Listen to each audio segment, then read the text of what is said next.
¿Le podemos bajar el aire? Muy buenos días, compañeros. Gracias por estar aquí el día de hoy acompañándonos en esta quinta sesión de nuestro coloquio. El día de hoy vamos a abordar el tema referente a los artículos 3, 24, 27 y 130 constitucionales en la presidencia de Plutarco Elías Calles. Para ello, tenemos aquí la fortuna y doy la más cordial bienvenida a nuestra especialista invitada de hoy, la doctora Georgette José Valenzuela, para quien pido un fuerte aplauso, por favor.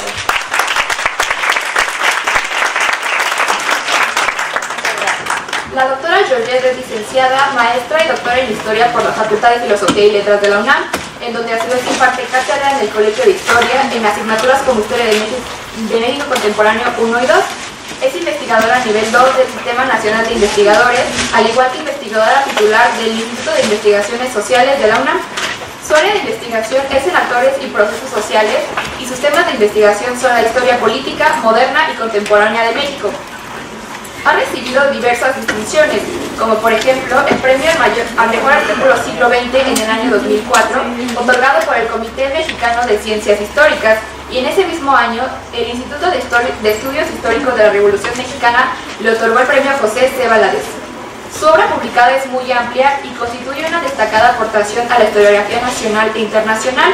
En una breve selección de la misma tenemos, por ejemplo, El relevo del caudillo, de cómo y por qué Calles fue candidato presidencial, Legislación electoral mexicana, Cambios y continuidades 1812 a 1921, la campaña presidencial de 1923 a 1924 en México, Introducción y selección y notas de memoria del general Antonio I. Villarreal sobre su participación en la rebelión escobarista de marzo de 1929 y otros documentos.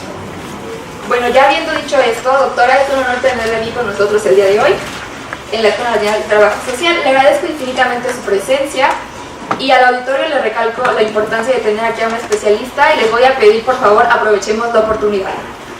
Doctora, usted va a contar con un aproximado de hora y media para desarrollar su tema, y en los minutos restantes vamos a pasar a una sesión de dudas, preguntas, comentarios para quien quiera participar. Y para quien quiera participar de manera un poquito más discreta, allá nuestros compañeros tienen unos sobres con formatos para hacer preguntas. Ustedes las escriben, me las hacen llegar después y yo con muchísimo gusto se las leo aquí a la doctora. Entonces, sin más, doctora, muchísimas gracias por estar aquí. Tiene usted el control de la palabra. Gracias. Bueno, otra vez buenos días a todos. Es para mí un honor estar con ustedes. Agradezco la invitación del doctor Salvador Alvarado. Hace muchos años, ya no me quiero acordar cuánto, fue mi alumno y un diplomado. ¿Sí? Entonces, sí les puedo decir que por lo menos 30 años. Los dos éramos unos chamacos. Desde ese entonces nos conocemos. Bien, la plática que voy a desarrollar el día de hoy tiene que ver con la presidencia de Plutarco Elías Calles de 1924 a 1928 y su relación con la aplicación de algunos de los artículos de la nueva Constitución que fue elaborada entre 1916 y 1917. Justamente los artículos que van a ser más polémicos, porque algunos de los que fueron más polémicos, como el tercero, el 27 y el 130, son los artículos que van a provocar una agitación social, política, económica, nacional e internacional, por la intención de Calles de aplicarlos, ¿no? En principio tenemos que saber quién fue Plutarco Elías Calles. Él es de Guaymas, Sonora, nació en 1877, fue hijo natural, como se decía en ese entonces, ¿no? Como si los demás fueran artificiales, hijo fuera de matrimonio. Y eso lo marcó para el resto de su vida, el haber nacido fuera de matrimonio. Su verdadero apellido materno es Elías Campuzano. En un primer momento era solo Plutarco Calles Campuzano hasta que fue reconocido por el padre y que le dio el apellido Elías.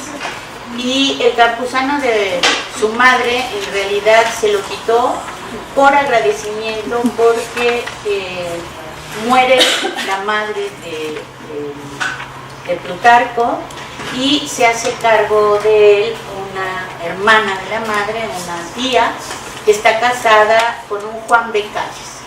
Y como él se encarga de la educación, la manutención, etcétera, etcétera, de Plutarco, él en agradecimiento adopta el apellido del tío, que es Calles, y por eso es Plutarco Elías Calles Campuzano. Él estudió para maestro, para normalista, era una profesión muy socorrida en esos años, los años del porfiriato, lo que se llama, bueno, no entra dentro de las profesiones liberales, que son médico, doctor y cura, ¿no?, que son las más frecuentes, pero sí de los normalistas, que también es una profesión muy socorrida. Yo creo que en muchas partes de la República sigue siendo una de las opciones que tiene más algunos inscritos, la de normalista. Durante sus años ya de joven adulto, va a ser un tarambano, o sea, va a ser alguien que le gusta el juego, le gusta tomar, se ocupa en diferentes profesiones, desde molinero hasta regentear un hotel, hasta lo que se le presentara. La familia del padre había sido hacendada, había sido pudiente, pero con el transcurso de los años eso se había perdido, sobre todo las propiedades que tenían en Sonora, y no se puede decir que Calles proveniera de un sector bajo de la población, pero sí de un sector medio bajo, ¿no?, por todos estos trabajos que fue teniendo.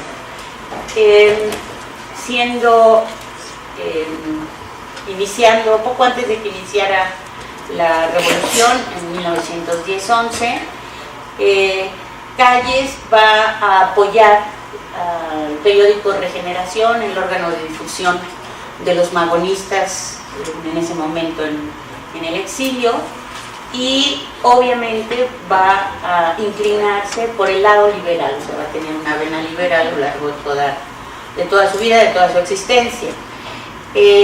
Posteriormente, una vez Madero en la presidencia, a partir de noviembre de 1911, Calles va a ser nombrado por José María Maytorena comisario de Agua Prieta.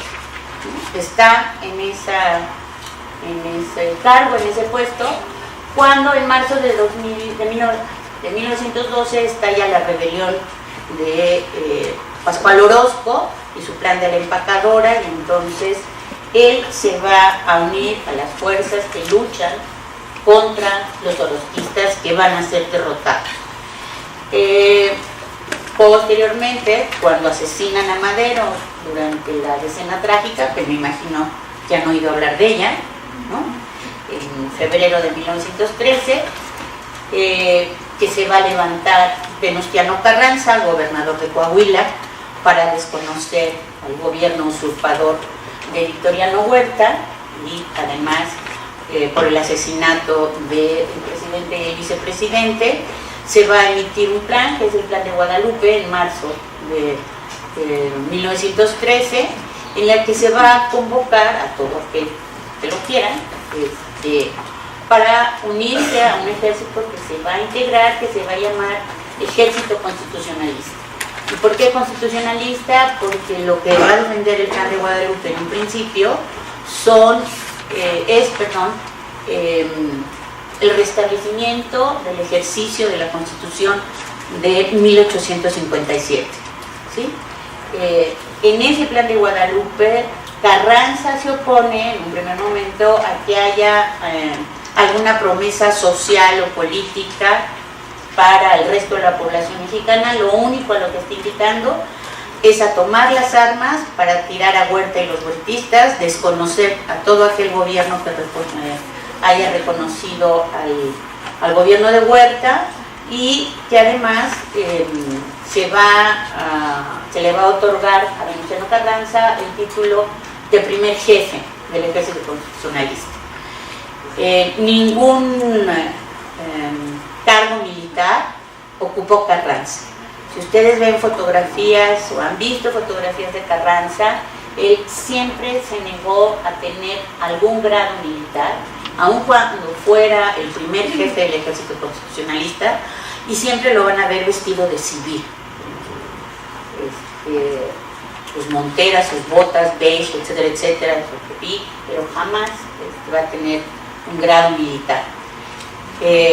Como les digo, primero se levanta en Coahuila, después hace una travesía rumbo a Sonora, donde no precisamente el gobernador en turno, José María Maytorena, quiere levantarse en contra de Huerta y pide licencia al Congreso, se va a Estados Unidos y en su lugar queda Pesqueira como gobernador de Sonora, y este personaje va a invitar a los sonorenses a levantarse en armas para tirar al gobierno huertista. Entonces, cuando llega Carranza a Sonora, ya están levantados en armas Álvaro Obregón, ¿sí?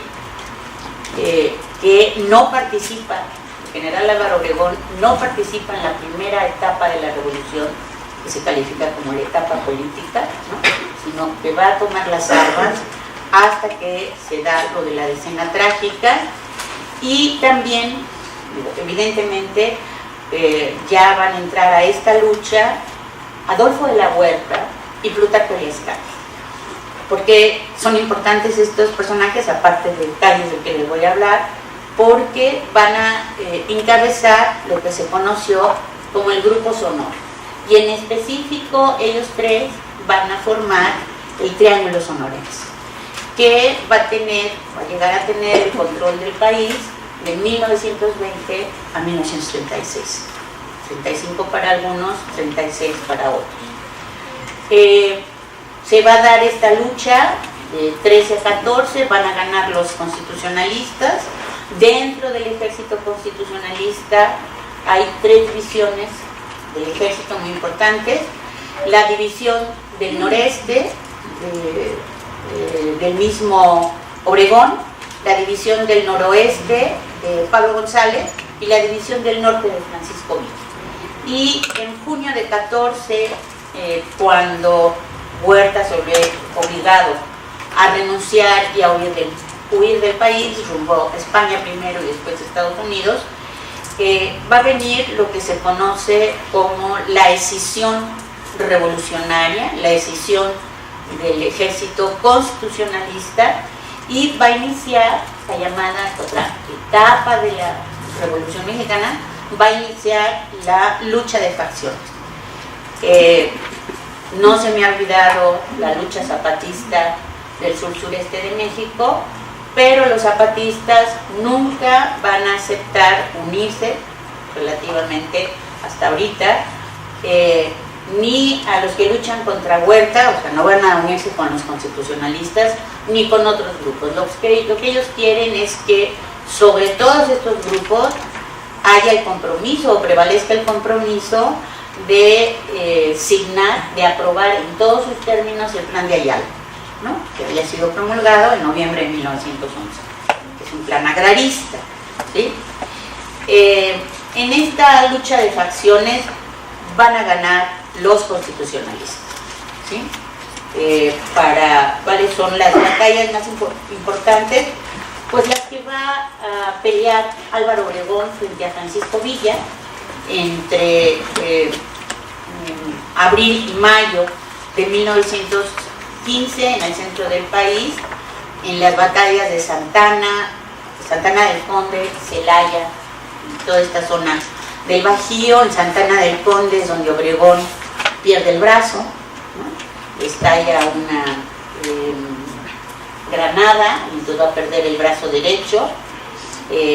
La historia anecdótica dice que después de que había perdido el brazo, él intentó suicidarse retirarse, intervino un subalterno y se lo impidió, pero después se pusieron a buscar el brazo de Obregón y no lo encontraron, ¿no? Entonces él dijo, en Obregón, dice, yo sé cómo, aventó una moneda de oro al aire y su brazo salió entre los matorrales a echar la moneda, ¿no? Ese brazo estuvo durante muchos años en estas como historias de bronce de necrofilia, ¿no? Estuvo durante muchos años en el monumento Obregón, que está aquí en la Plaza de Obregón, en La Bombilla, ¿no? Está el restaurante de La Bombilla, frente al Sambors de San Ángel, en ese parque. Ayer había un restaurante que se llamaba La Bombilla, donde, les adelanto, les repetiré, fue asesinado Obregón en julio de 28, ¿sí? Pero ahí estaba su brazo en formol.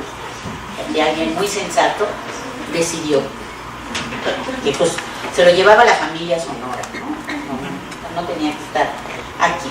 Entonces ganan los constitucionalistas y va a iniciar también lo que se conoce como la etapa preconstitucional.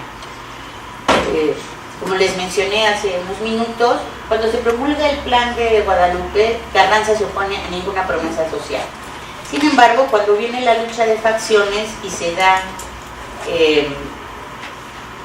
en esta división entre los zapatistas y los villistas contra los carrancistas, el grupo de Carranza, que básicamente son sectores medios, no quiere decir que no hubiera campesinos, que no hubiera obreros, pero una buena parte como de los sectores ilustrados, productos del porfiriato, no porfiristas, pero que se habían formado durante el porfiriato y que una buena parte de ellos habían habían integrado la 26 legislatura maderista, se van a unir al carrancismo y van a empezar a formular una serie de objetivos económicos, políticos y sociales, primero a través de las adiciones al Plan de Guadalupe en diciembre del 14, que va a llevar a que en enero de 1915 se expida por primera vez una ley agraria, la ley del 6 de enero de 1915, que va a dar respuesta a las demandas de dotación y restitución de tierra. ¿Por qué hace esto Carranza y los carrancistas?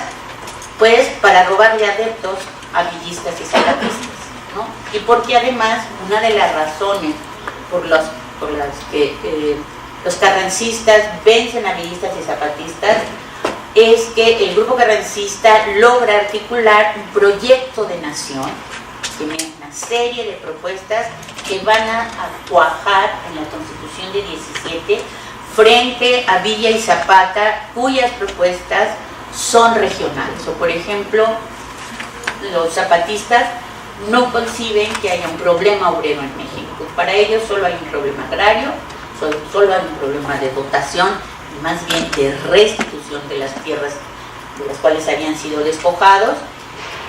Los villistas, Villa va a promulgar una ley agraria hasta octubre de 15, pero son muy localistas, no tienen un proyecto nacional, que era lo que reclamaba ese ente moral que se convirtió la Revolución Mexicana.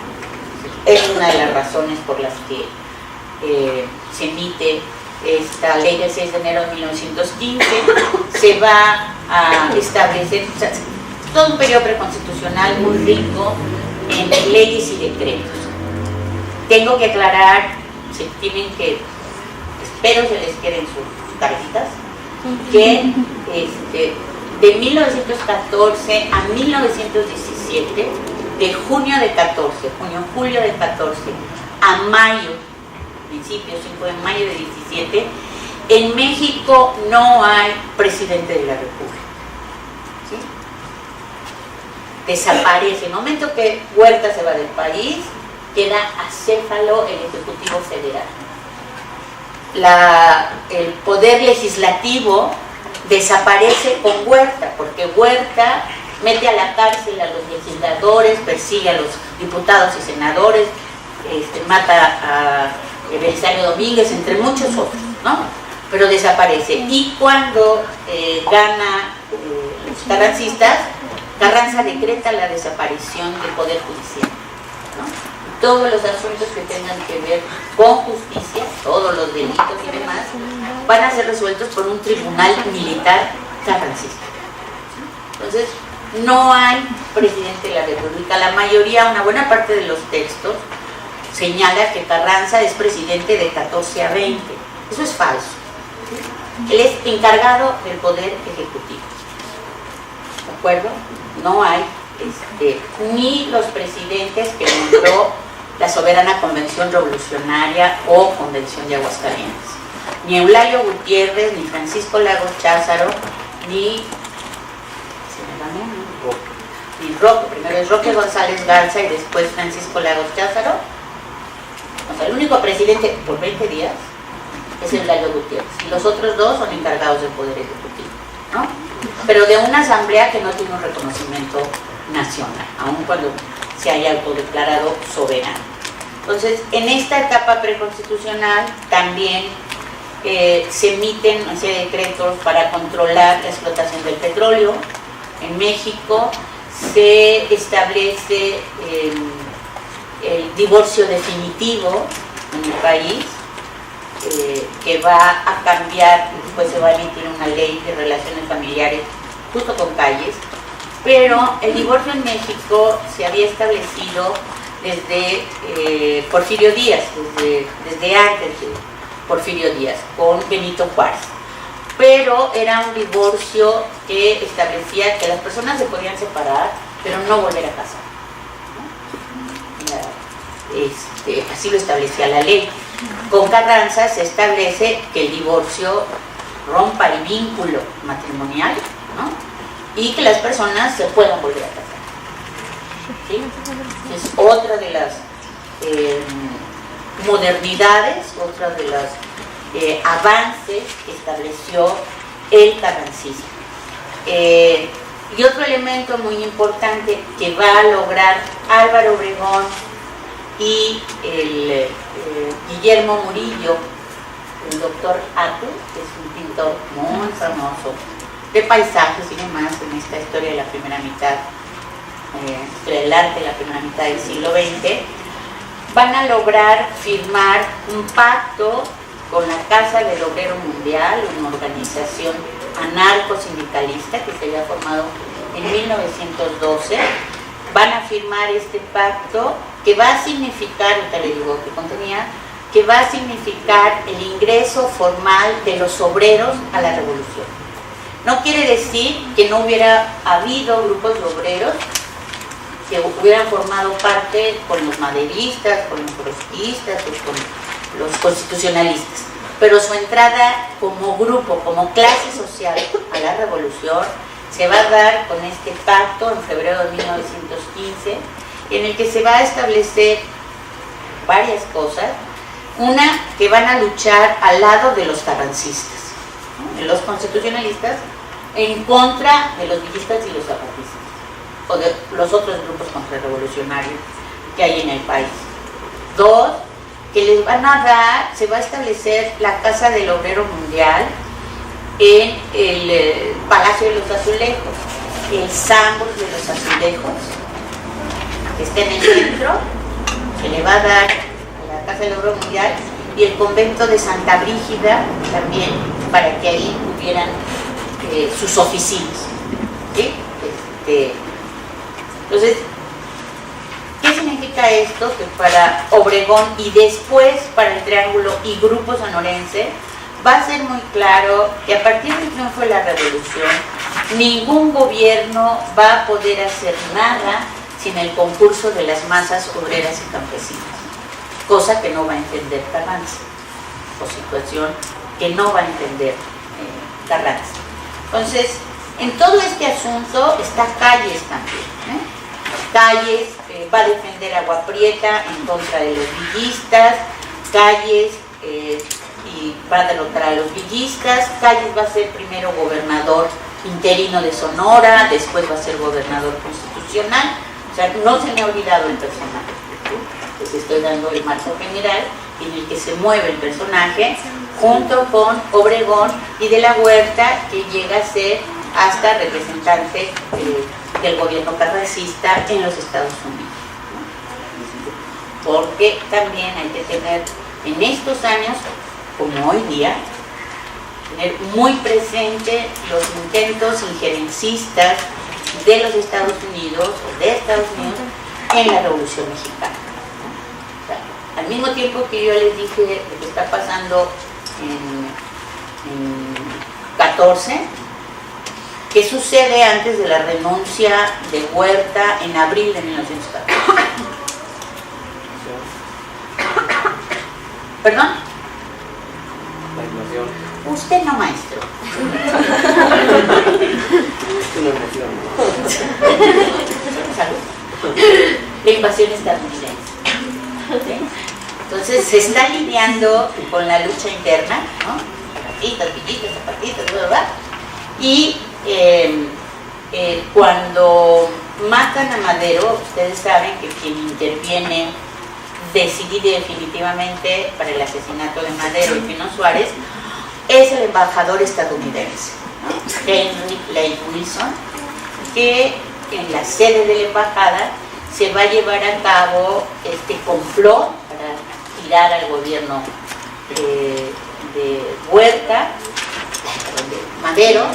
En este pacto de la embajada se establece que, bueno, les piden la renuncia al presidente, al vicepresidente, que se va a nombrar a Francisco Lascurain presidente por media hora, que a su vez va a nombrar a Victoriano Huerta secretario de Relaciones Exteriores, para que tengan una apariencia de legalidad a todo este golpe de Estado, y Lascurain nombre a Huerta presidente interino de la República, cuyo principal objetivo era para convocar a elecciones extraordinarias de presidente, diciendo él, no está en el pacto, que él no participaría.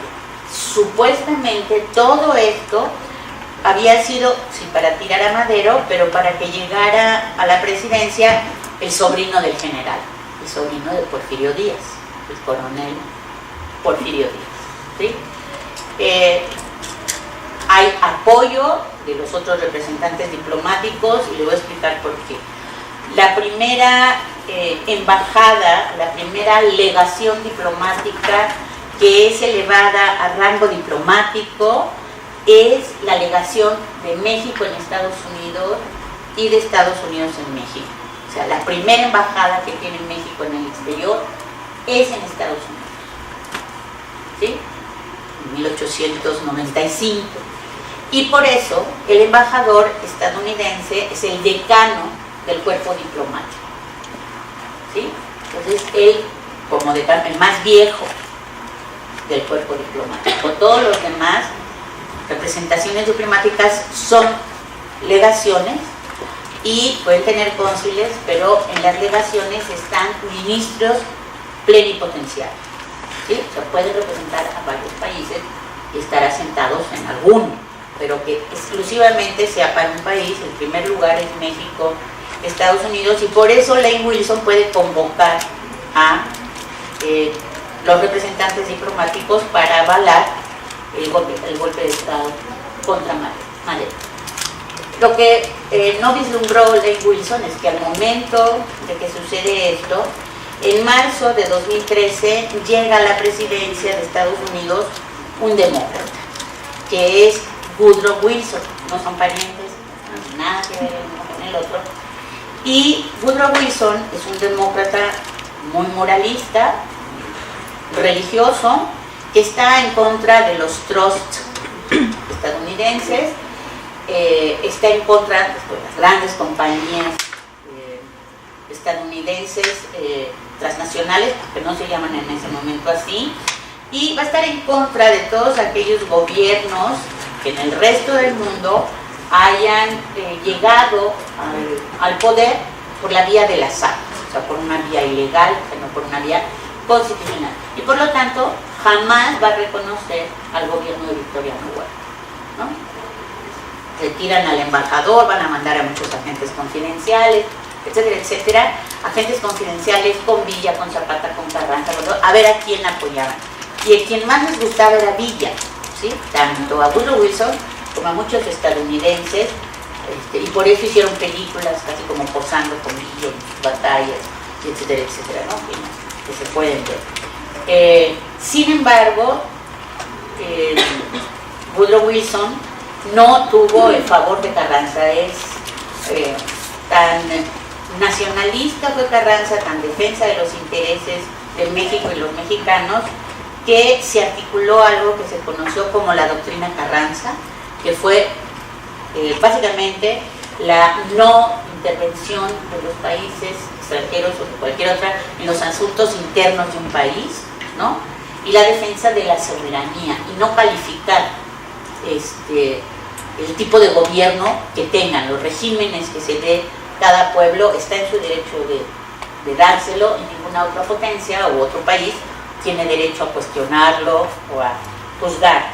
Entonces, Carranza se va a enfrentar permanentemente a Woodrow Wilson, y como no logra Wilson que Huerta cumpla lo que ofreció, no logra someter a Carranza, Zapata es totalmente focalizado, y Villa, por más que les guste, pues no concita el apoyo nacional, va a idear en 1914 la invasión al país, con el pretexto de que unos marines llegan a Tampico, y la marina, los marineros que están en el puerto de Tampico mexicanos, no le hacen los honores correspondientes a la bandera estadounidense. Entonces ese es un agravio de tal magnitud que amerita la intervención, ¿sí? Pero casualmente no interviene en Tampico, interviene en Veracruz. ¿Por qué? Porque Veracruz es la principal fuente de divisas del país, ¿sí? Por ahí entra y sale todo el comercio, toda la marina mercante, toda la marina que ustedes quieran, ¿sí? De abril a diciembre están los estadounidenses en el puerto de Veracruz. Los veracruzanos que estaban en el puerto dieron la batalla, hubo muertos, lo que ustedes quieran, pero se quedaron ahí en el puerto. Entonces, fíjense cuántos escenarios tenemos que está sucediendo al mismo tiempo y que afectan al país, porque además hay otro acontecimiento internacional que también va a afectar a la Revolución Mexicana, y que es la Primera Guerra Mundial, ¿sí? Que en un primer momento los Estados Unidos, como hoy día, no quieren saber nada de lo que está sucediendo en Europa. Por eso se habla de un sentimiento nacionalista, ¿sí? Solo para los nativos de Estados Unidos tienen que gobernar los presidentes estadounidenses, no tienen por qué preocuparse de lo que sucede en otras partes del mundo, etcétera, etcétera, ¿sí? Entonces, Estados Unidos no interviene hasta 1917, ¿sí? Y va a intervenir en favor de los aliados y demás, y va a ser Woodrow Wilson el que elabore el Tratado de Versalles, que van a firmar los países derrotados y los no derrotados en 1918, bla, bla, bla. Pero esto, y es hasta 17 que Estados Unidos se ve involucrado en el conflicto, en la Gran Guerra, como le llaman, que va a dejar en paz a México, ¿no? Relativamente. Porque hay otra cosa que señalar, que también le va a tocar a todos los presidentes, y nos está tocando ahorita.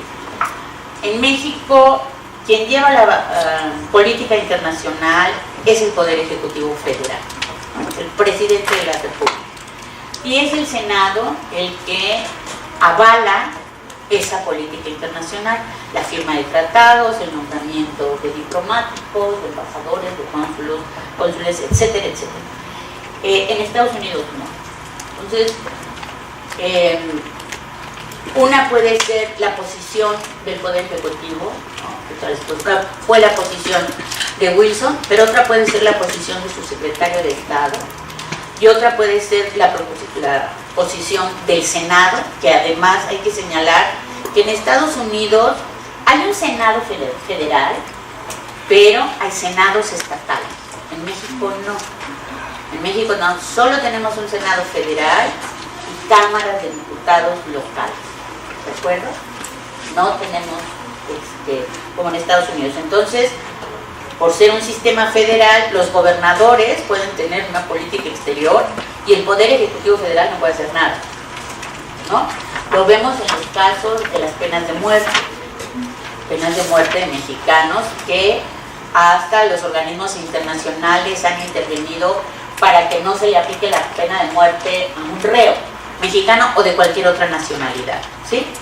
Pero si es en Texas y el gobernador tejano no le otorga la amnistía, no hay poder humano que pueda hacerlo cambiar de opinión, ¿no?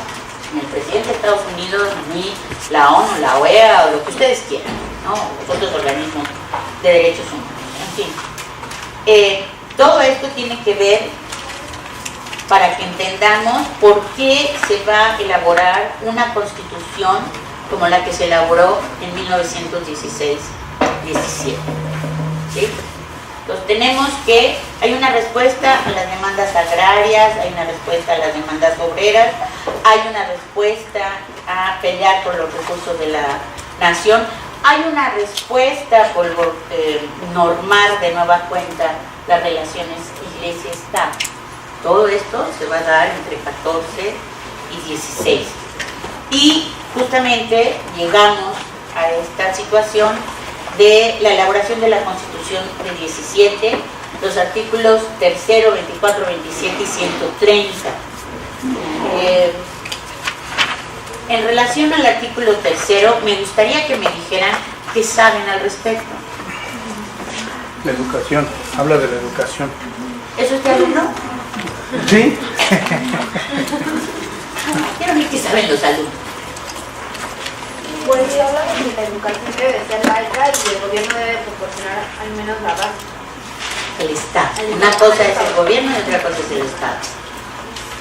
¿Qué más? Y también es gratuito. La que imparte el Estado.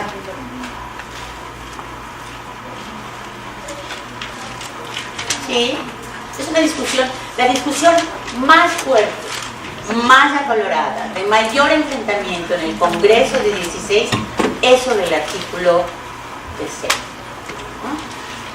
Carranza va a convocar, una vez que ha triunfado, ¿no? Va a convocar a la elección de diputados constituyentes con un programa muy bien definido y muy bien acotado, ¿no? Las elecciones se celebran en septiembre de 1916. El Congreso va a empezar a funcionar el 1 de diciembre de 1916 y va a terminar el 31 de enero de 1917. No va a tener más tiempo para discutir la Constitución. 1. 2. No podrán ser electos diputados todos aquellos que hayan sido enemigos del constitucionalismo carrancista. ¿Sí? Entonces, no pueden estar representados como grupo, ni villistas, ni zapatistas, ni huertistas, ni muchos de los otros anticarrancistas. Eso ha llevado a que alguna historiografía ataque a la Constitución de 17 de que fue una constitución en la que no estuvieron representadas las grandes masas. Eso es falso, ¿sí? Porque hubo gente, hubo obreros, hubo gente que representó la cuestión agraria, y ahí tenemos el artículo 27, etcétera, etcétera, ¿sí? No es como lo señalan. Por otra parte,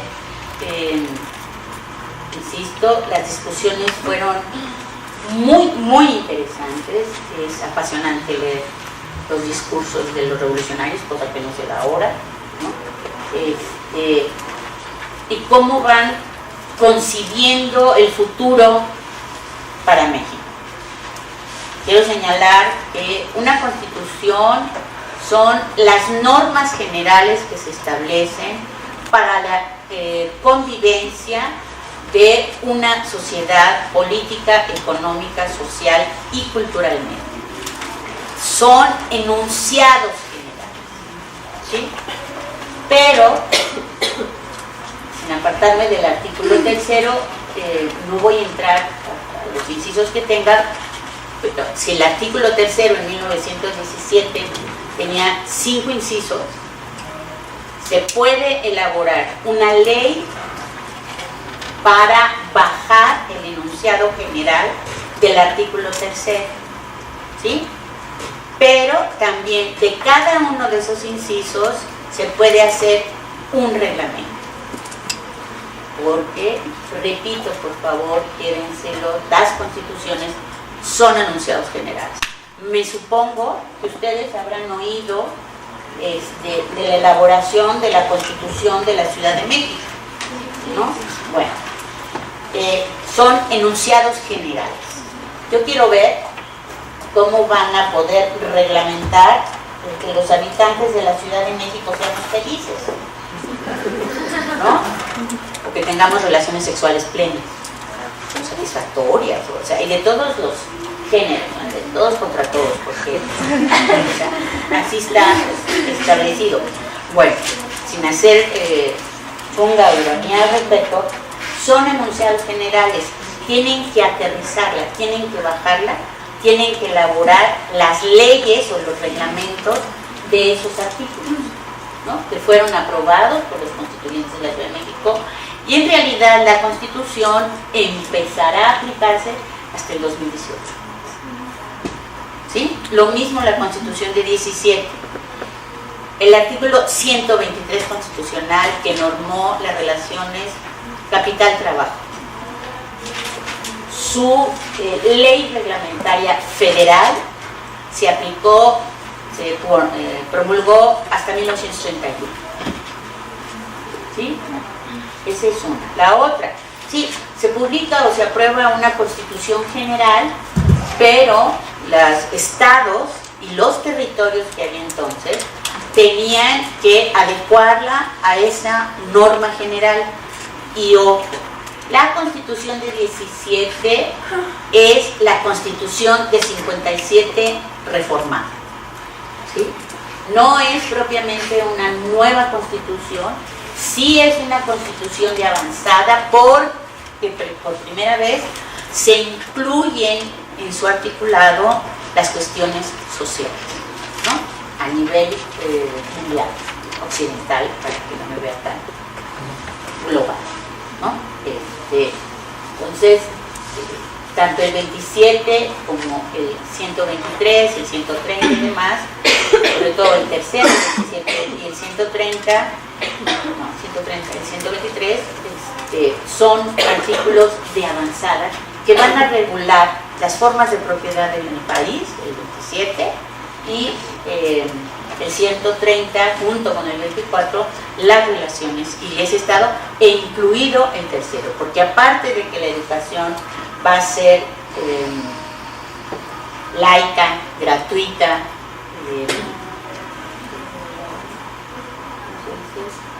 la que imparte el Estado, ¿sí? No se permite la participación de la Iglesia, que mayoritariamente en ese entonces es la Iglesia Católica, yo creo que un 98% de la población, que para ese momento,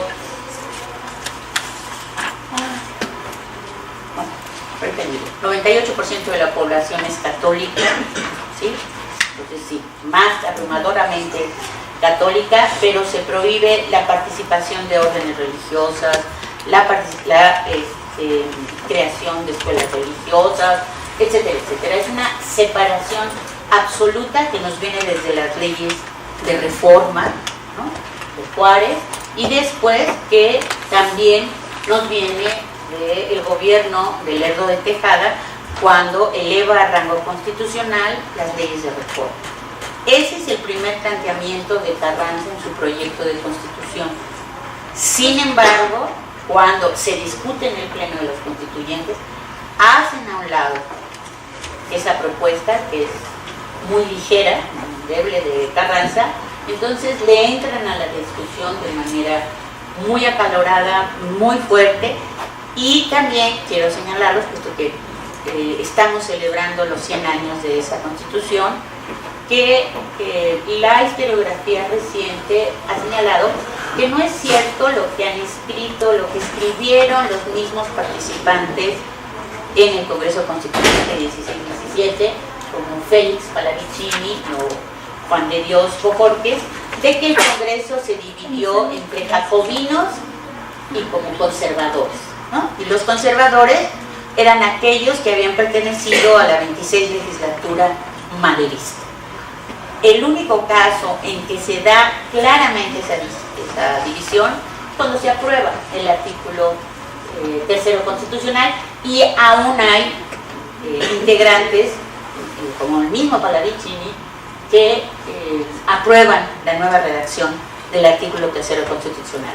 En los demás debates, los integrantes del Congreso se movieron según lo creyeron pertinente, según sintieron, según era su opinión, su idiosincrasia, su origen social, etcétera, etcétera. Entonces la historiografía reciente nos señala que esto es mentira. Eso por lo que se refiere al artículo tercero. Por lo que se refiere al artículo 24, se los voy a leer porque mayoritariamente fue aprobado. No es cierto, no fue mayoritariamente aprobado. Fue aprobado por 93 diputados y contra 69 votos. Es decir, el 57.41 contra el 42.59. Es interesante la discusión.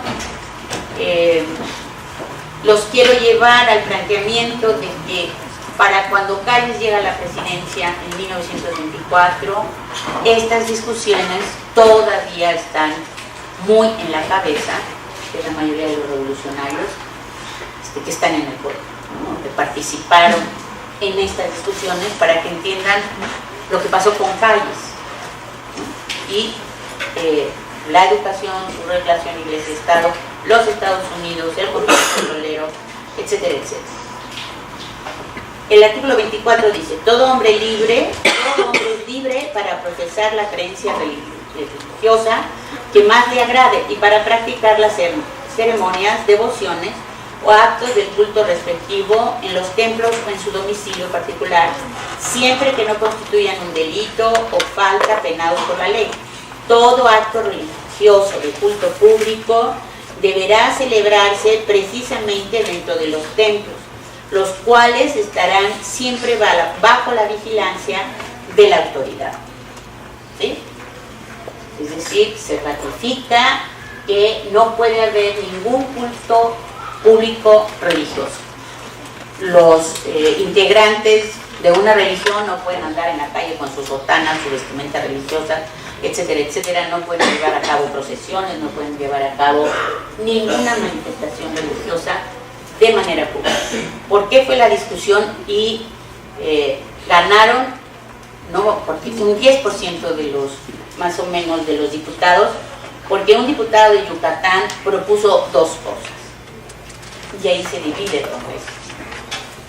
Una, que se prohibiera la confesión auricular, que llaman, ¿no? Es decir, la de que va uno y se mete, o van y se meten ¿cómo se llama?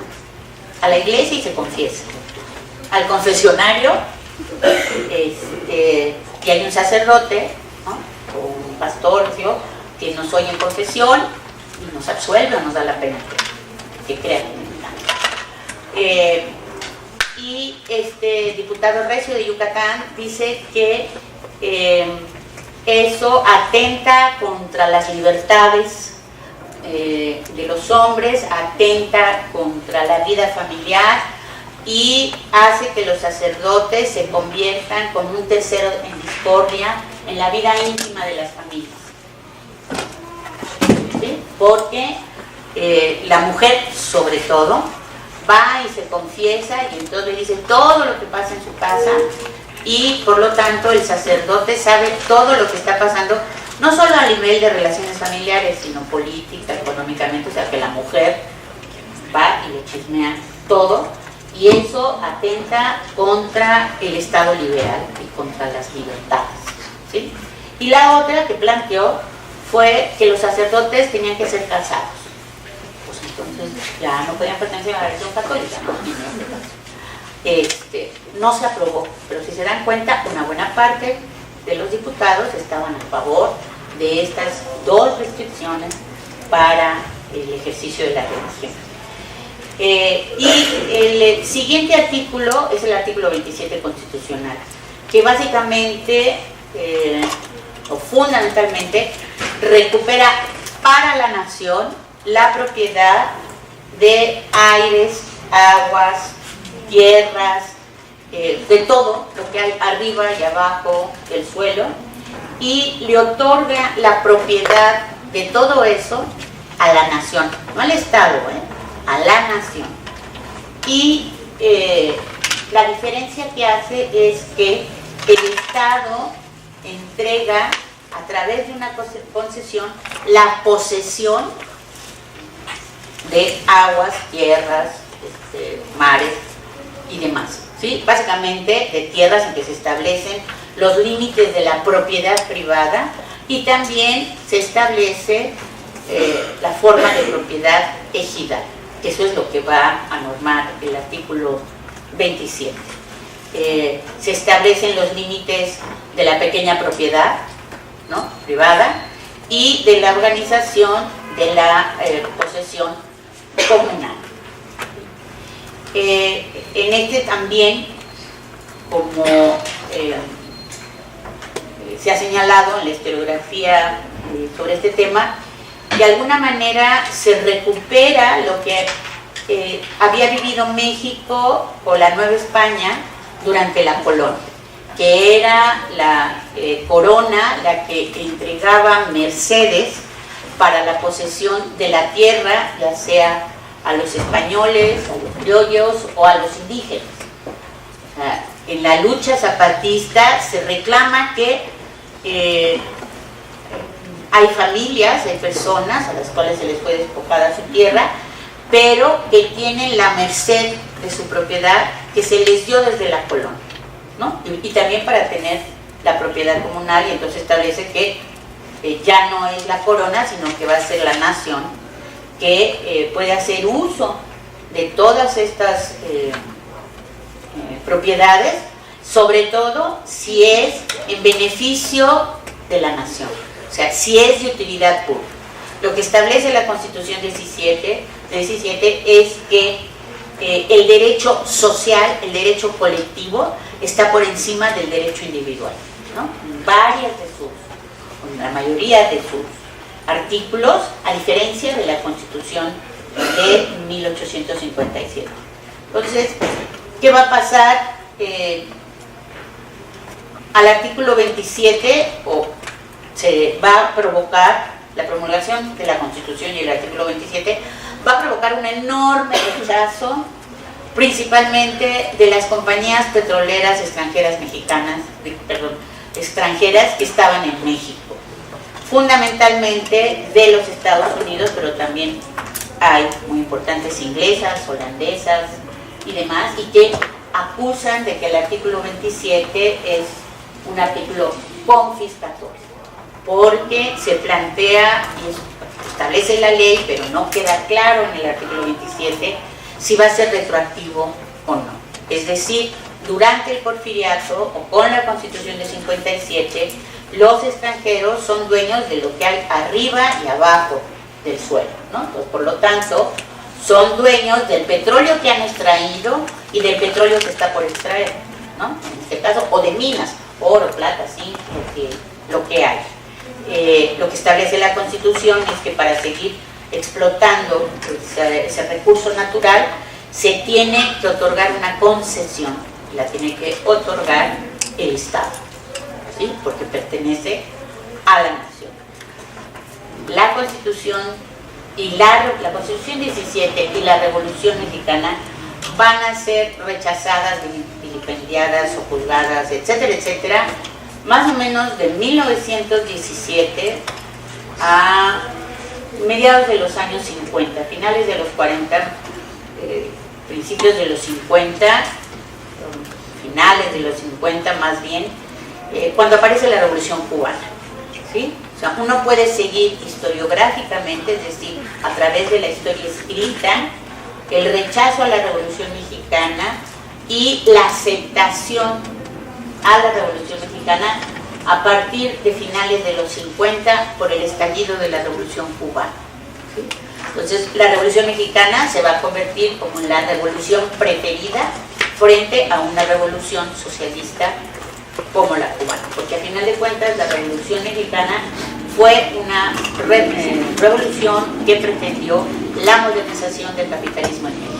Un capitalismo dependiente, periférico, tercermundista, como ustedes quieran, pero la modernización.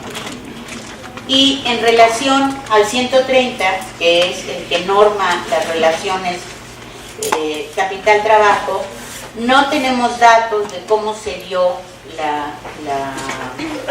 la votación en el Congreso, ¿no?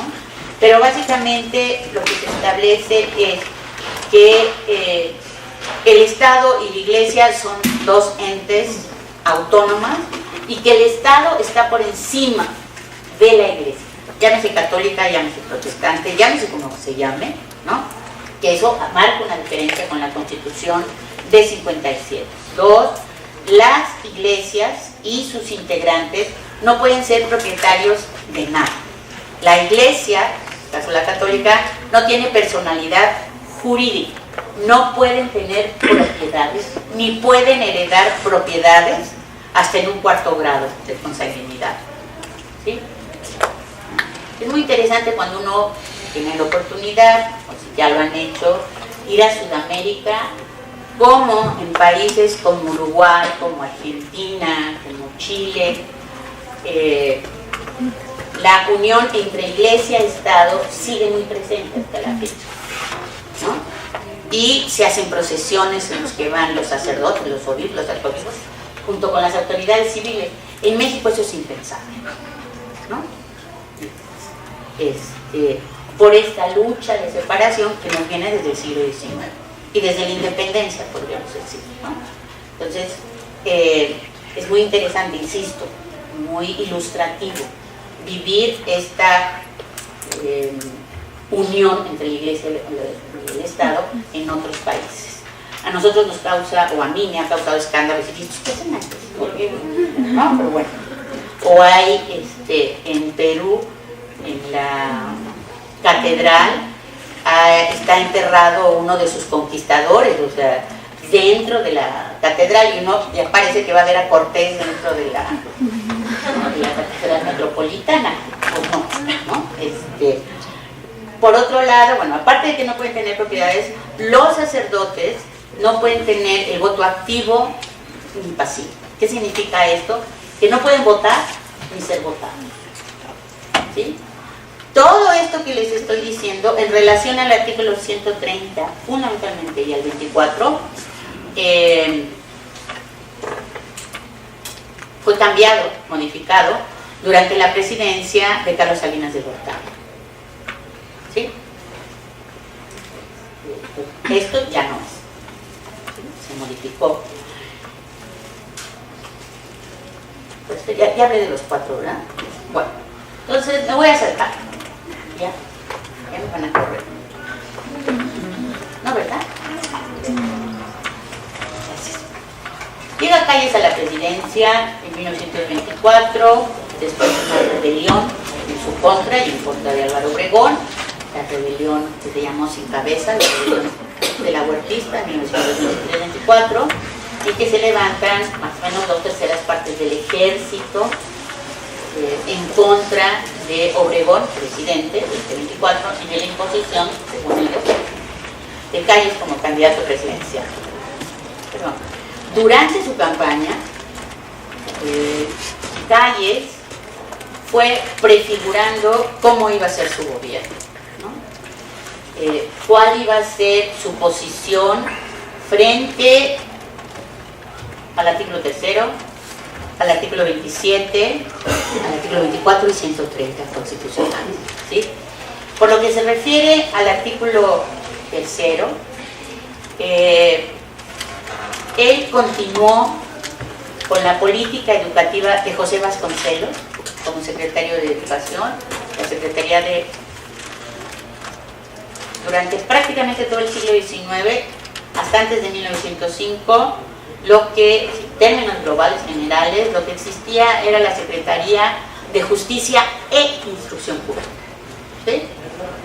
En 1905, durante la dictadura, se separan y se crea la Secretaría de Instrucción Pública, cuyo primer titular es Justo Sierra, ¿no? ojo, se habla de instrucción pública. ¿Sí? Cuando se elabora la Constitución de 17, Carranza está en contra de que la impartición de instrucción y educación sea federal. Entonces se le otorga a los estados la libertad para promulgar sus propias leyes educativas. Se crea un departamento de instrucción pública, de Bellas Artes e Instrucción Pública, y desaparece la Secretaría de Instrucción para crear este departamento. Cuando Obregón y el Grupo Sonora, en 1920, llega a la presidencia, después de la rebelión de Agua Prieta y el asesinato de Carranza, se va, de la Huerta va a nombrar a José Vasconcelos, primero jefe de este departamento de instrucción, después rector de esta universidad, bueno, no de esta, de la Universidad Nacional de México, y posteriormente, para 1921, secretario de Educación Pública, porque se emite una nueva ley de secretaría y se crea, para crear la Secretaría de Educación Pública, cuyo primer secretario fue José Vasconcelos, y se federaliza la educación. ¿Sí? En las escuelas pueden instruir y no educar, ¿sí? Pero en todo el planteamiento que se hace para justificar la Secretaría de Educación Pública es justamente eso, que en las escuelas se tiene que instruir y educar y formar, ¿no? Formar nuevos ciudadanos o futuros nuevos ciudadanos mexicanos. Uno de los programas que echa a andar Vasconcelos son las misiones culturales, que es un grupo de gente que supiera leer y escribir, que se fuera a las diversas entidades de la República a enseñar a leer y escribir, y se aprueba la creación de muchas bibliotecas, y se aprueba la revisión de los clásicos, ¿no? La gente tenía que aprender a escuchar, a saber quién había sido Platón, quién había sido Herodoto, la Odisea, etcétera, etcétera. ¿Sí? Es muy interesante el proyecto educativo de Vasconcelos, porque tomando en cuenta que el grupo de poder más fuerte de 20 a 40 va a ser el ejército, ¿no? El que va a tener el mayor presupuesto de las diferentes administraciones, es muy importante que Obregón le otorgue o consiga el segundo mayor presupuesto para la Secretaría de Educación Pública. Por eso es tan importante la labor de Vasconcelos frente a la Secretaría de Educación, a pesar de lo que hizo después, escribió después, etcétera, etcétera, ¿no? Es muy importante lo que hace como secretario de Educación Pública. Cuando Calles llega a la presidencia, pues ya rompió, y más bien es Vasconcelos el que rompe con Calles. Nunca lo quiso, jamás quiso Vasconcelos a Calles, porque lo acusa de ser partidario de los protestantes, ¿no? Y lo acusa de ser pro-estadounidense, ¿no? El yanquismo, pro-yanqui. Entonces, si uno lee las autobiografías de Vasconcelos, todos sus libros, bueno, le pega a Calles bien bonito, por eso, ¿no? Y cuando Calles es lanzado a la presidencia y gana, esa es la razón por la que renuncia Vasconcelos a la Secretaría de Educación Pública, y poco después se va a lanzar a querer ser gobernador de Oaxaca, cuando accidentalmente había nacido en Oaxaca, o sea, nunca había vivido ahí, ni conocía ni tenía ancestros oaxaqueños, solo porque su papá era intendente de ferrocarriles, pues conoció toda la República, ¿no? Y accidentalmente nació en Oaxaca, pero no era oaxaqueño, y quiso ser gobernador de Oaxaca y perdió. Y entonces, bueno, eso fue distanciando a Vasconcelos del Grupo Sonora, ¿no? Y a que escribiera todas sus diatribas y mentiras en sus... ¿no? O sea, yo la estoy criticando como historiadora, no como literata, porque como literata, pues mis respetos, ¿no? Lo hacen todos los analistas literarios, pero ese era Vasconcelos. Y entonces peor se enoja cuando Calles llega a la presidencia y nombra a un personaje, a José Manuel Puig Cajurán, que tiene de subsecretario a un personaje que es protestante, que es Moisés Sáenz, y que entre Puig Cajurán y Moisés Sáenz van a aplicar una política de la escuela en acción, la escuela de un norteamericano, de un estadounidense, John Dewey, que aun cuando conservan las misiones culturales, las transforma, ¿sí? Y que plantea básicamente, en términos muy concretos, la higiene en las escuelas es fundamental. Es aquí cuando empieza toda esta cuestión de impartir educación física en las escuelas, de la limpieza en las escuelas. Empieza también estos desfiles deportivos allí el 20 de noviembre para conmemorar el aniversario, que antes eran no militares sino deportivos. En fin, echan a andar todo un programa muy interesante que en el caso también de Calles va a ser el primer candidato y el primer presidente que va a plantear que hay un problema indígena revolucionario o postrevolucionario, y gracias a la influencia de Manuel Gamio, que es como el padre, uno de los padres de la antropología en México, van a establecer la Escuela del Estudiante Indígena para 1927. ¿Sí? ¿Cuál era el objetivo? Que se trajera a indígenas de sus localidades, que se les educara occidentalmente en el español, en toda esta educación formal en español, para que a su vez ellos regresaran a sus localidades de origen y transmitieran ese conocimiento. Esto fue un fracaso, ¿no? No resultó, porque ya una vez, entre comillas, occidentalizados, ya no quisieron regresar a las condiciones de sus poblados, ¿no? Eso por un lado. Por otro lado, con Calles se va a crear la enseñanza secundaria, ¿no? O sea, para finales de la década desaparecen de los 20, desaparecen estas escuelas indígenas, porque también se convirtieron en focos pues, de reventón y de relajo y de etcétera, ¿no? No cumplieron el objetivo para el que fueron creados. Pero se crean y permanece hasta la fecha la escuela secundaria. Es Calles el que establece la escuela secundaria. Antes se estudiaba la primaria, ¿pregunta? No. La primaria, la preparatoria, la universidad. Por eso ustedes ven, o bueno, si se acercan a las biografías de esa época, que la gente se recibía en la oportunidad a los 21 años, 21 años, o sea, jovencitos, porque no había secundaria. Entonces Calles es el que establece la secundaria, o sea, una enseñanza intermedia entre la primaria y la preparatoria. Por otro lado, y que tiene que ver con el artículo 27 constitucional, Calles establece las escuelas normales rurales, ¿no? Las que ahora parece que nos dan muchos problemas, ¿no? Pero es con Calles con quien se establecen las escuelas normales rurales, porque va de la mano de su reforma agraria. Calles pensaba, a diferencia de Obregón, que el problema agrario no era un problema político como lo concibió Obregón, sino era un problema técnico, que no bastaba con darle la tierra a dotar o restituir a los campesinos, que los campesinos no solo son indígenas, ¿sí? A los campesinos, sino que era necesario que al mismo tiempo que les daba la tierra, dotarles los aperos necesarios, es decir, las semillas, los instrumentos, etcétera, etcétera, y la educación científica necesaria para que pudieran producir de una mucho mejor manera su tierra.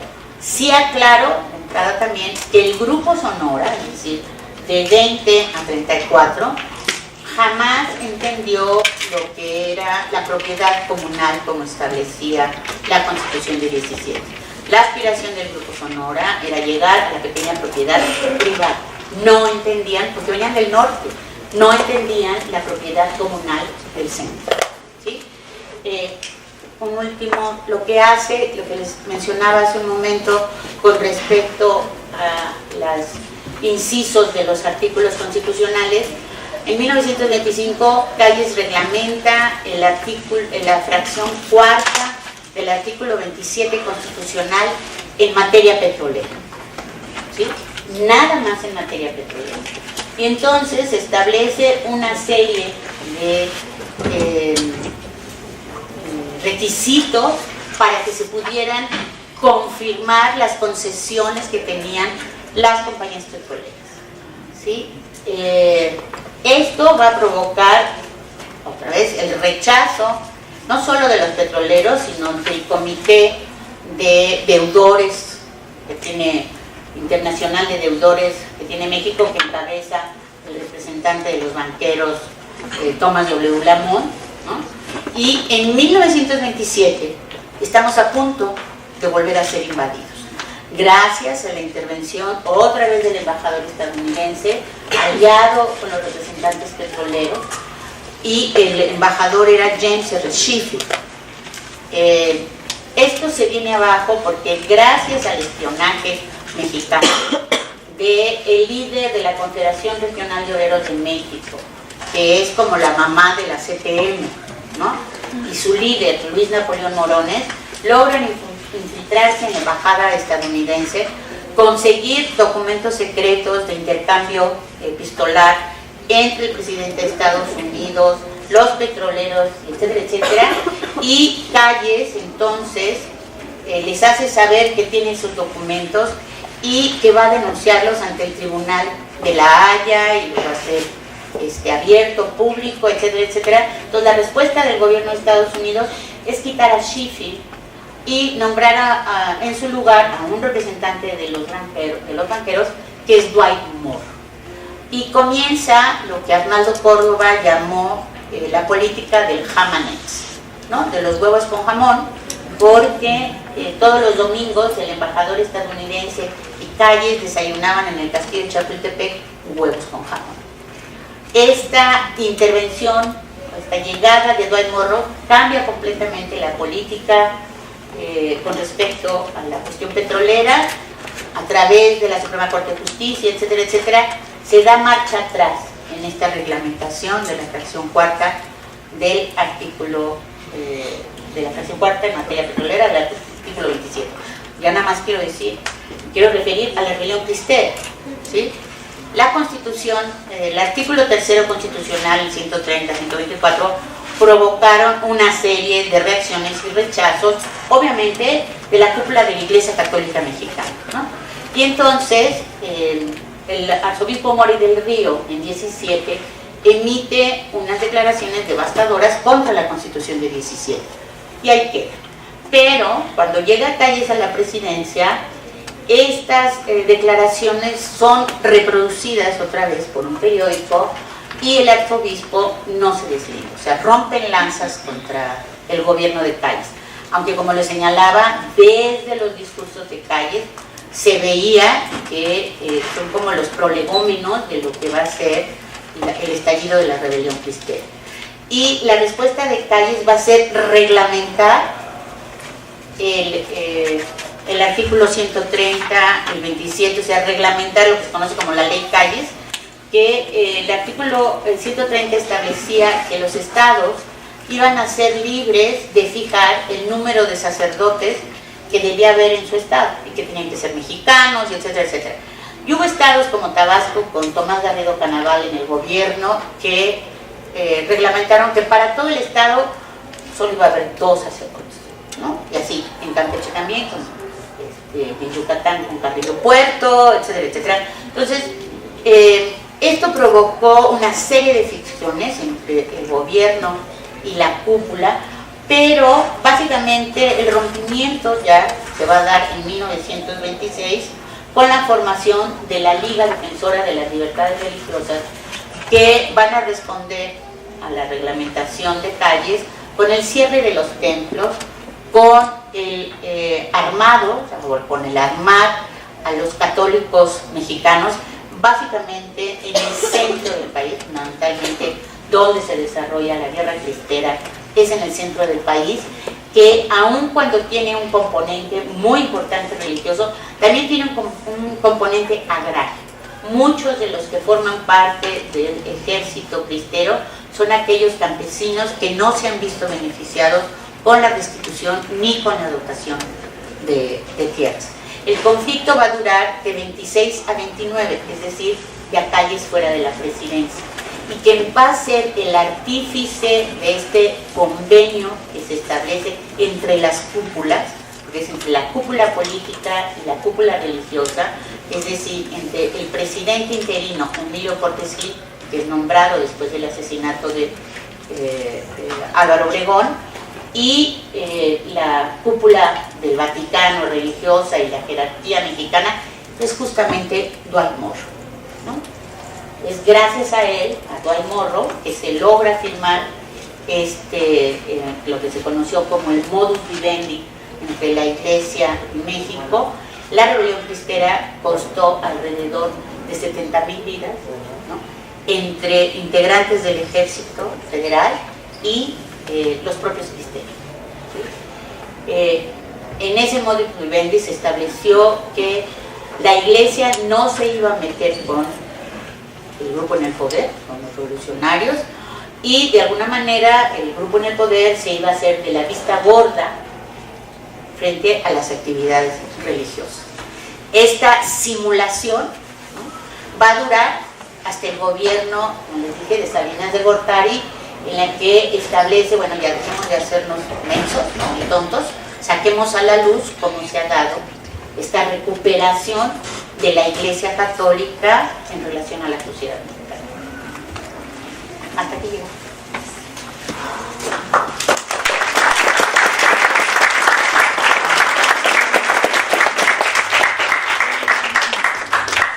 ¿Alguien que tenga alguna duda, pregunta, comentario?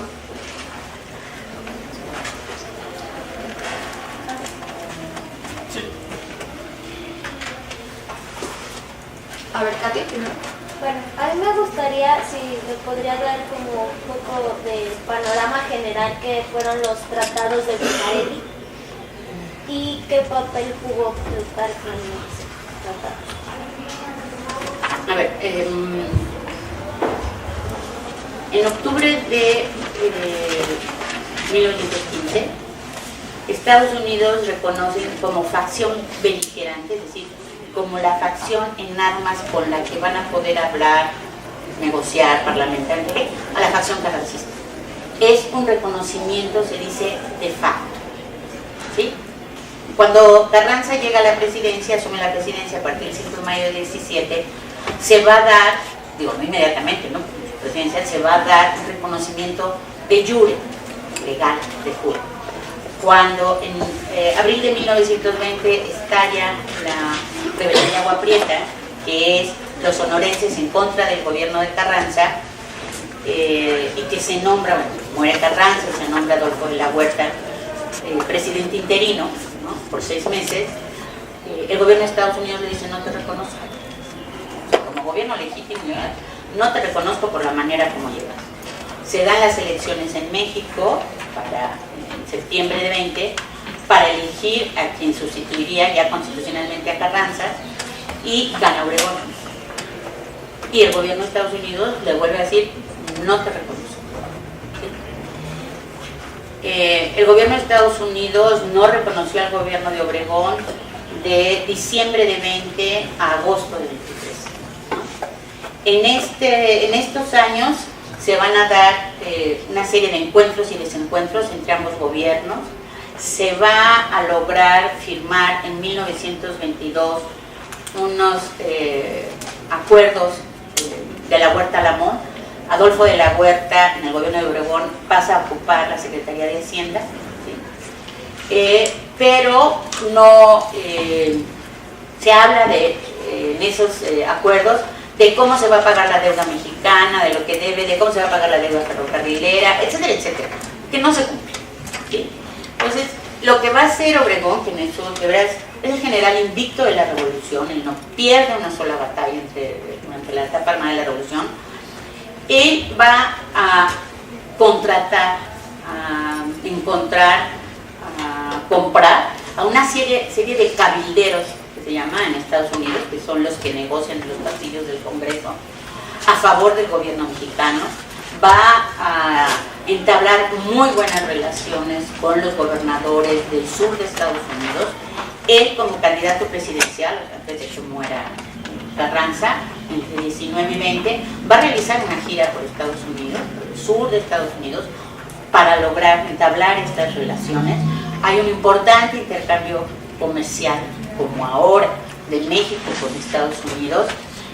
Promueve excursiones de inversionistas estadounidenses al país, los traen en ferrocarril, les pagan todo, los pasean, los llevan a los lugares emblemáticos de ese entonces, etcétera, etcétera, hasta que en mayo de 1923 se acuerda por ambos gobiernos que van a formar una comisión que van a ver cómo se puede negociar el restablecimiento de relaciones y el reconocimiento del gobierno, de relaciones formales, porque hay relaciones comerciales, ¿sí? Entre ambos gobiernos. Nombran a estos representantes y van a discutir lo que se va a conocer posteriormente como los acuerdos de Bucarest, ¿no? Y justo va a ser allí donde está ahora la Secretaría de Gobernación, ¿no? Donde está el reloj de Bucareli, ¿no? Se van a reunir ahí, les va a llevar todos esos meses, y Obregón la va a dar a conocer en su penúltimo informe de gobierno, el 1 de septiembre de 1923, y Calles, que había ocupado el cargo de secretario de Guerra y Marina durante el gobierno de Obregón, renuncia a la Secretaría de Guerra para lanzarse como candidato presidencial. En su archivo hay cartas dirigidas a Obregón que decían que si no se llegaba a ese acuerdo con el gobierno de Estados Unidos, él no lanzaba su candidatura a la presidencia, ¿no? Entonces sí es importante. En ese sentido, pues, hubiera seguido en la Secretaría de Guerra. Se ha acusado a Obregón, los antiobregonistas, y es como sobre todo la versión que ha prevalecido en la historia, porque es la que difundió en los medios a través de los caudillos, ¿no? Que Obregón claudicó y que accedió a que el artículo 27 no fuera retroactivo, y a una serie de concesiones, pero también en esos acuerdos de Bucareli se acordó que se iban a formar dos tipos de comisiones, una comisión general y una comisión especial con integrantes de ambos países. En una se iba a discutir lo que México le debía a los países del mundo, ¿no? Por daños causados por la revolución, ¿no? O durante la revolución. Y la otra se iba a discutir en la comisión especial por los daños causados de 1867 a antes de 1910, o antes del estallido de la revolución, para ver los reclamos. Sí trabajaron esas comisiones posteriormente y le fueron bajando mucho a las reclamaciones de extranjeros en México, ¿no? Sin embargo, bueno, se le acusa de entreguismo y que había unos acuerdos secretos, etcétera, etcétera. Yo no comparto esa visión y esa posición, puesto que si hubiera habido esos arreglos secretos, al momento de la expropiación petrolera de marzo del 38, hubieran salido a relucir, ¿no? Nunca han salido, porque no existieron, ¿sí? ¿De qué sirvieron también por qué son acuerdos y no tratados? Porque se ratifican en México, pero no se ratifican en Estados Unidos, ¿sí? Y se ratifican en plena rebelión de la huertista, en enero de 1924, que le va a costar la vida a un senador de la huertista, Fiel Jurado. Cuando Calles llega a la presidencia, desconoce los acuerdos de España. México no es sujeto de crédito internacional de junio-julio de 1914, de la caída de Huerta, a 1942, presidencia de Ávila Camacho, ¿no? Que se vuelve a firmar un tratado de comercio, se le establecen relaciones, bueno, había relaciones que no se rompieron, pero hasta entonces, hasta 1942, en la presidencia de Ávila Camacho, plena Segunda Guerra Mundial, México vuelve a ser sujeto de préstamos internacionales. Doctora, No, no importa. Con respecto a esos tratados de Bucareli, hay una parte, ahorita me surgió la duda, ¿no? Mientras estaba explicándolo, al respecto de una parte en donde los Estados Unidos limitan a México para la producción de armas e incluso para herramientas como martillos y cosas. Eso es falso. ¿Es falso? Sí. O sea, yo pensé que no hay una producción de armas mexicanas y que se debía a eso. No, claro, no, sí hay. Carranza, cuando llega Carranza a la Ciudad de México en 14, establece la Escuela de Fabriles y Militares, o sea, Escuela de Fabricación Fabriles Militares, que sí producen armas mexicanas, y bueno, se producen desde antes. Hay una pistola, fusil, yo soy muy mala para eso, que es el fusil Mondragón. Cañón Mondragón, que fue diseñado por un general mexicano durante el Porfiriato, ¿no? Pero, por supuesto, y que estaba en Santa Fe, ¿no? Y hasta años muy recientes estuvo ahí la fábrica de producción de municiones en Escuela de materiales de guerra. ¿sí? En Santa Fe. No es cierto eso, es algo que yo no, bueno, a mí me tocó escucharlo en una conferencia que fui a dar a Sonora, y bueno, se me caía la quijada oyendo las cosas, porque ¿de dónde las sacan? Hasta le pregunté a un alumno que es militar, es coronel, que trabajó en las rebeliones comunistas en 1929, si existía algún documento en el archivo de la Defensa Nacional al respecto, y me dijo, nada. Gracias. Ahora sí. Gracias. Por aquí teníamos otra pregunta. Dice, al principio de la ponencia mencionó que el hecho de ser un hijo fuera del matrimonio marcó toda su vida. ¿De qué manera afectó esta situación? Bueno, sus biógrafos dicen que si ustedes nunca han visto la película de La Sombra del Caudillo, ni han leído La Sombra del Caudillo, la descripción es maravillosa. En la película es López Tarso el que hace al personaje Hilario Medina, que es Calle, que es un hombre alto, de espaldas anchas, de mirada torva, así como siniestro, ¿sí? Y se le atribuye a su origen, digo que para la época pues era, o sea, ser hijo fuera de matrimonio. Bueno, aún ahora yo creo que las buenas conciencias de las buenas gentes se pueden escandalizar de esas cosas, pero en fin, la cuestión es que él va a promulgar una ley de relaciones familiares, la va a cambiar en 1927, y va a crear el sistema de pensiones para los burócratas de México, ¿no? También en 1900, para los trabajadores del país, ¿no? Porque él tiene una muy buena relación con los encabezados por Luis Napoleón Morones, al grado de que su secretario de Industria, Comercio y Trabajo es el líder de la PROM y del Partido Laborista Mexicano, Luis Napoleón, bueno, que no es Napoleón, que decían Luis N. Morones. ¿Sí? Entonces en eso se va a ver reflejado, ¿no? En esta procuración de proteger, se deja de hablar de hijos naturales, o sea, en esa ley, en serio, hay una serie de incisos para proteger a los hijos nacidos fuera de matrimonio, y hay una igualdad para hombre y mujer, aun cuando desde el constituyente de 17 se aprueba no otorgar el voto ni pasivo ni activo a la mujer. O sea, ni puede votar ni ser votada, porque sí prevalece este argumento de que las mujeres eran influenciables por los sacerdotes en los confesionarios. Nada más un ejemplo. En la presidencia de Cárdenas se aprueba en 1940 el otorgar el voto a la mujer, activo y pasivo. Lo aprueba el Congreso, Cámara de Diputados, senadores, pero como viene la lucha presidencial, estamos en medio de la Segunda Guerra Mundial, las consecuencias de la expropiación petrolera, estamos a punto también, el país está dividido a punto de una nueva guerra civil.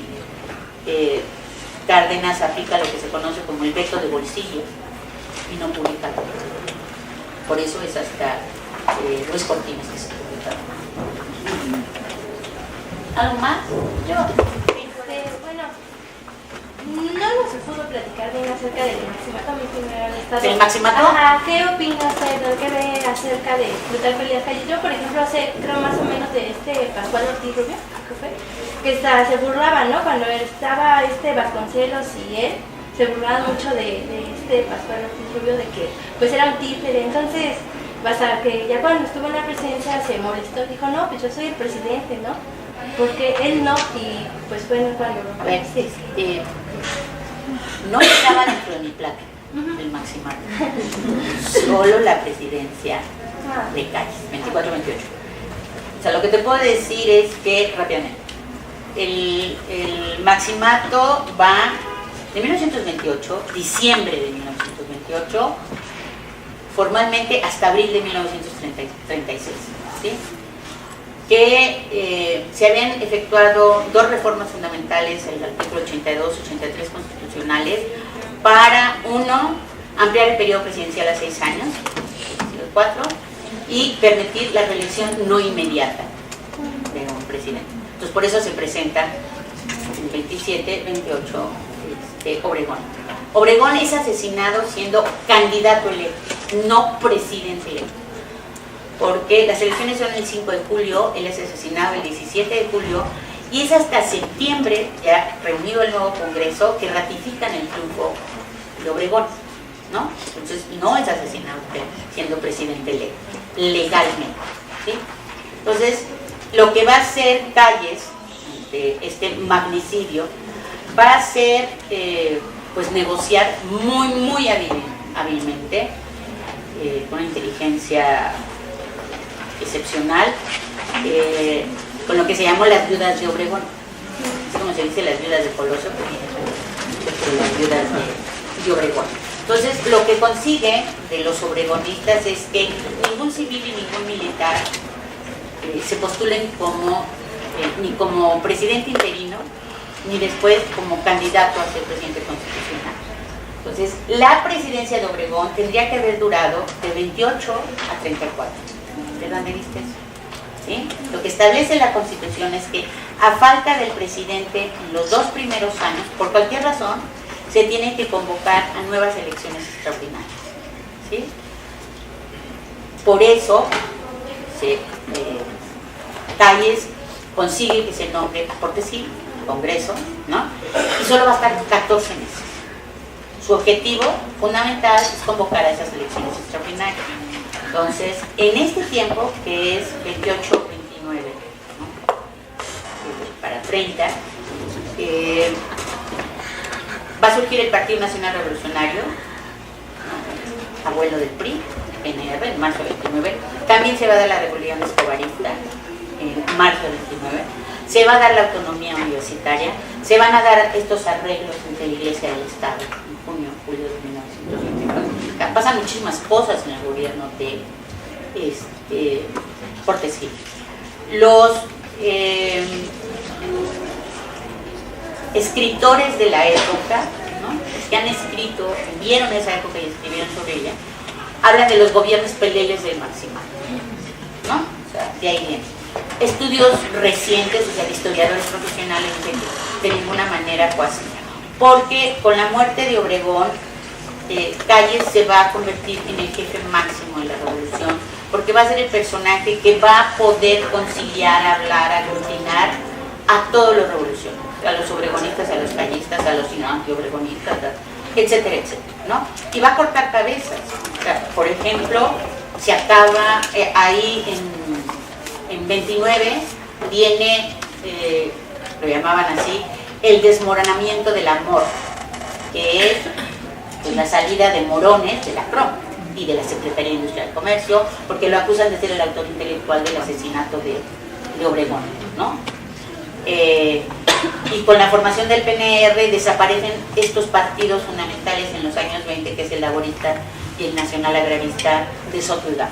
Entonces, no es cierto que Portes Gil haya sido un títere, ninguno de los tres, ¿sí?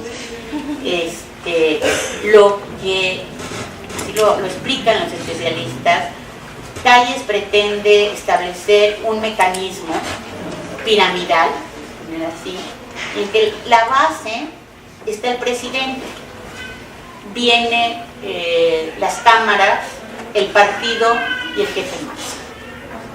¿Sí? Entonces, lo que plantea básicamente un historiador israelí, Srimedi, dice que lo que fracasa en el maximato es este mecanismo, ¿no? Pero no fracasa la jefatura, ¿no? O sea, como decía, bueno, está Portes Gil, gana la presidencia contra Vasconcelos, que no es cierto que Vasconcelos haya ganado, o sea, esta es toda una literatura vasconcelista, una historiografía que se ha escrito al respecto. Yo les recomiendo, y perdón que me haga autopromoción, pero creo que es un libro bastante recomendable, que yo coordiné, o sea, somos 20 y tantos autores, sobre las elecciones presidenciales en México, de 1867 a 2006. Sí, es ¿verdad? Sí, 2006, no, 2012. Fox y Calderón. 2006. Sí, hasta 2006. Entonces, ahí hay un artículo, un capítulo del libro que está escrito por Javier García Diego sobre las elecciones de 1929, en que demuestra que Vasconcelos no ganó y que sí ganó Ortiz Rubio, y ganó Ortiz Rubio por el llamado voto verde, el voto campesino que se conoce, y sí perdió Vasconcelos porque la buena parte de sus partidarios eran estudiantes, sectores medios, sus universitarios, que no votaban. Porque la ley electoral de 1918 establecía que para votar, si eras soltero tenías que cumplir 21 años, si eras casado 18, y las mujeres no votaban. ¿Sí? O sea, entre otras cosas. Entonces, bueno, gana Pascual Ortiz Rubio y gana para continuar con el sexenio de Álvaro Obregón. ¿Ok? O sea, no gana para ser presidente 6 años, sino gana para ser presidente 34. ¿Sí? Pero renuncia en septiembre de 32, ya llevamos 4 años del sexenio de Obregón. ¿Sí? Y la Constitución establece que ya pasaron estos 4 años, viene un presidente sustituto, no vienen elecciones extraordinarias. ¿Sí? Y justo renuncia a los 2 años para que se cumpla esto que señala la Constitución, y entonces se va a nombrar a Abelardo Higuera Rodríguez, ¿no? Por estos 2 años. Entonces, por eso en el maximato tenemos 3 presidentes, ¿sí? De lo que debería haber sido el sexenio de Álvaro Obregón. Y el candidato para el sexenio 34-40 es Cárdenas, con el apoyo de los callistas, ¿no? Fundamentalmente del hijo Rodolfo Elías Calles, que bueno, hace una serie de también enlaces y alianzas políticas, económicas, sociales, que le permiten en junio de 35 romper con Calles y los callistas, ¿no? En una entrevista que le hace un personaje también muy interesante, que después va a ser candidato presidencial, Ezequiel Padilla, que es el general Calles señalando rumbos, junio de 35. Ahí hay la ruptura, ¿no? Pero para abril de 36, si se pueden recordar la fecha, se asocian que el 10 de abril de 1919 asesinaron a Zapata. El 10 de abril de 1936 expulsan del país a Calles, Morones, Melchor Ortega y Luis Severino. Y ahí ya formalmente se acaba el máximo. ¿Ok? Nada. Lo que digan por allá, ¿eh? Nada más. Sí. Es que tengo una duda respecto ahorita que dijo que la presidencia de Obregón debía haber durado de 1928 a 1934. Entonces, perdón que lo tenga que repetir, ¿en qué año es la instauración de la Secretaría de Educación Pública? En 1921. Y entonces, ¿quién hace el precepto de que se haga la Secretaría de Educación Pública? Obregón. Y él es quien le da la titularidad de la Secretaría de Educación Pública a Vasconcelos. Rápido explico. O sea, en términos formales, los periodos presidenciales en México de 1824 a 1904 eran de 4 años. de 1824 a 1904. ¿Quién está en la presidencia en 1904? Pero hay una reforma, en 3, que amplía el periodo presidencial a 6 años. ¿Sí? Entonces, el último periodo presidencial de Díaz es de 6 años, 4, 10. Si no hubiera estallado la revolución, que hubiera, ya sabemos en la historia, su siguiente periodo presidencial hubiera sido 10, 16, ¿no? Pero estalla la revolución. Llega Madero a la presidencia en noviembre de 11 y restablece que el periodo presidencial sea de 4 años. Entonces tenemos otra vez que de 11 a 28 los periodos presidenciales son de 4 años. ¿Sí?